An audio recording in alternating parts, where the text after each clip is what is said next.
स्वागत है सभी का। आज का विषय है निबंध लेखन। यह हमारे चैनल का लोगो है। सुनो रे किस्से ऑन यूट्यूब पर जाकर लाइक, शेयर और सब्सक्राइब करें। आने वाले नए विषयों के लिए सुनो रे किस्से चैनल को कृपया लाइक, शेयर और सब्सक्राइब करें। वीडियो कैसा लगा और आप किस नए विषय का वीडियो देखना पसंद करेंगे, यह भी बताएं कमेंट बॉक्स में। आइए चलते हैं अपने विषय की ओर। निबंध सीमित समय और सीमित शब्दों में क्रमबद्ध विचारों की अभिव्यक्ति ही निबंध है। आइए अब जानते हैं आदर्श निबंध की विशेषताओं को। निबंध का आकार छोटा होना चाहिए। निबंध के अनुच्छेदों में तारतम्यता होनी चाहिए। शब्द सीमा निर्धारण को ध्यान में रखकर निबंध लिखा जाना चाहिए। निबंध की भाषा विषयानुरूप होनी चाहिए। शुद्ध वर्तनी तथा उचित स्थानों पर विराम चिन्हों का प्रयोग होना चाहिए। लाक्षणिक प्रयोगों द्वारा निबंध को रोचक व जीवंत बनाना चाहिए।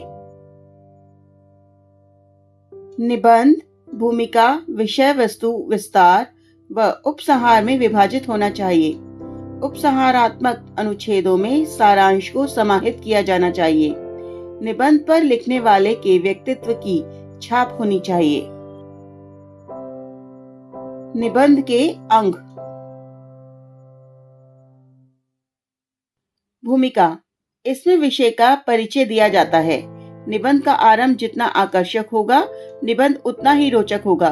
भूमिका ऐसी होनी चाहिए कि हर कोई पूरा निबंध पढ़ना चाहे। विस्तार, निबंध के विषय में जो भी जानकारी आपके पास है उसे 3 अनुच्छेदों में प्रस्तुत कीजिए।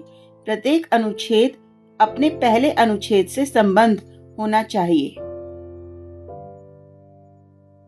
उपसंहार, यह निबंध का अंतिम हिस्सा है, अर्थात एक प्रकार से निबंध का अंतिम अंग है।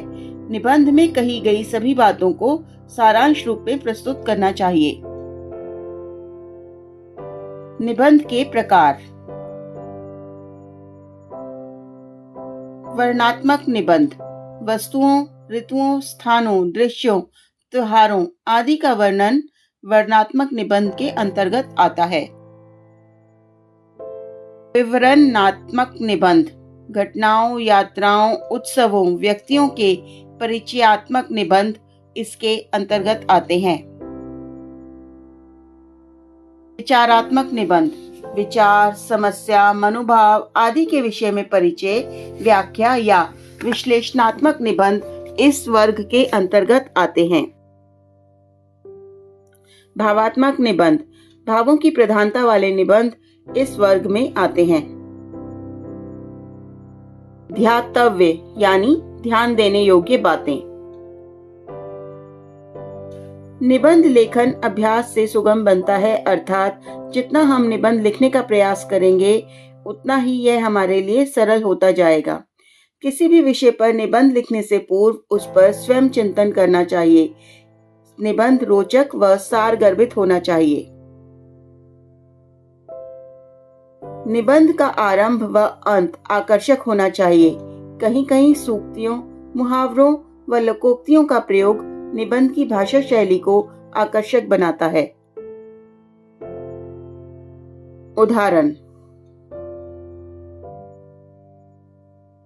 उदाहरण के लिए हमारा विषय है ग्लोबल वार्मिंग के खतरे। इसके जो बिंदु हैं, रूपरेखा, वो इस प्रकार से है। वैज्ञानिक उन्नति द्वारा लाभ के साथ हानि। ग्लोबल वार्मिंग का अर्थ, कारण व समस्याएं, रोकथाम के उपाय, समाप्ति। ग्लोबल वार्मिंग के खतरे। मनुष्य ने विज्ञान के माध्यम से जहां एक और सुख सुविधाओं के सभी साधन जुटा लिए हैं, वहीं दूसरी ओर इसने अपने चारों ओर फैले प्राकृतिक संसाधनों व पर्यावरण को बहुत हानि पहुंचाई है। प्राकृतिक असंतुलन की स्थिति पैदा होने के कारण मानव के अस्तित्व पर प्रश्न चिन्ह लग गया है। क्या अब से कुछ वर्ष बाद धरती से मनुष्य का अस्तित्व समाप्त हो जाएगा? वैज्ञानिकों का मानना है कि दिन प्रतिदिन ग्लोबल वार्मिंग के खतरे बढ़ते ही जा रहे हैं। यह ग्लोबल वार्मिंग क्या है? भूमंडलीय वातावरण का तापमान बढ़ता ही जा रहा है। तापमान क्यों बढ़ रहा है? इसके क्या खतरे हो सकते हैं? इन सब पर समूचे विश्व के हजारों वैज्ञानिक विचार कर रहे हैं। मनुष्य ने वैज्ञानिक उपलब्धियों का प्रयोग यदि सोच समझकर किया होता तो आज यह दिन नहीं देखना पड़ता। अंधाधुंध उद्योगों की स्थापना, उनकी चिमनियों से निकलने वाली गैसें, पर्यावरण में बढ़ता वायु प्रदूषण, वृक्षों की कटाई आदि इस समस्या को और विकट बनाते जा रहे हैं।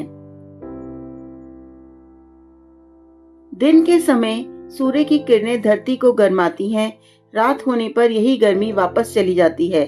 थोड़ी गर्मी को हमारा वायुमंडल रोक लेता है, जिसके कारण धरती पर जीवन संभव है। परंतु बढ़ते वायु प्रदूषण के कारण वायुमंडल में कार्बन डाइऑक्साइड की मात्रा बहुत बढ़ गई है। यही सूर्य की गर्मी को वापस जाने से रोकती है। इसी के कारण भूमंडल का तापमान बढ़ता जा रहा है।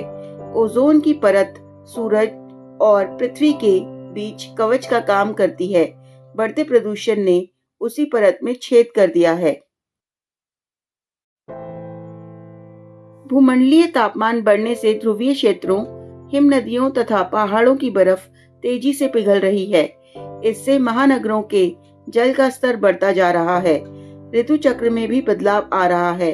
साथ ही सर्दी में अधिक सर्दी, गर्मी में अधिक गर्मी तथा बेमौसम की बरसात और तूफान आ रहे हैं। इस समस्या के समाधान के लिए हम सभी को एकजुट होकर कदम बढ़ाने होंगे।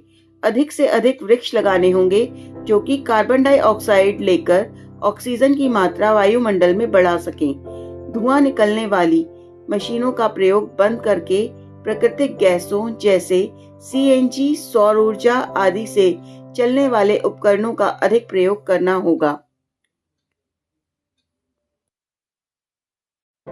यदि प्रत्येक मनुष्य इस दिशा में एक एक कदम बढ़ाए तो इस खतरे को समाप्त किया जा सकता है। जन समुदाय को जागरूक और सचेत बनाना होगा तथा प्रदूषण से बचने के लिए प्राकृतिक संसाधनों तथा वैज्ञानिक आविष्कारों के दुरुपयोग पर रोक लगानी होगी।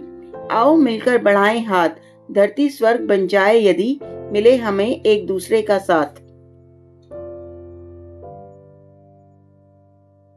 आशा करती हूँ इस वीडियो के माध्यम से आप निबंध लेखन विषय को भली भांति समझ पाए होंगे। धन्यवाद।